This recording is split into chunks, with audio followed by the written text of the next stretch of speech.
আজ এখানে মেঘলা আকাশ। আকাশের অবস্থা তেমন ভালো নেই।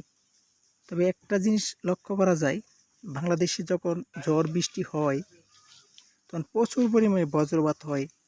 এদিক সেদিক নানান প্রান্ত থেকে খবর আসে, মানুষ বজ্রপাতের শিকার হয়, যার দরুন অনেক পরিবার নিঃস্ব হয়ে যায়। কিন্তু আমরা প্রবাসী যারা এই ক্যামেরায় কাজ করে, এখানে আল্লাহর রহমতে কোনো বজ্রপাত হয় না, যার ফলে তারা দিন রাত এখানে কাজ করতে পারে। সেটা হচ্ছে আল্লাহর অশেষ রহমত। আপনারা যারা এই ক্যামেরা লাইনে আসবেন, তারা এসে দেখতে পারবেন কত সুন্দর, কত মনোরম পরিবেশ, মানুষ কত পরিশ্রম করে কাজ করে। আসলে ক্যামেরা লাইন অনেক সুন্দর।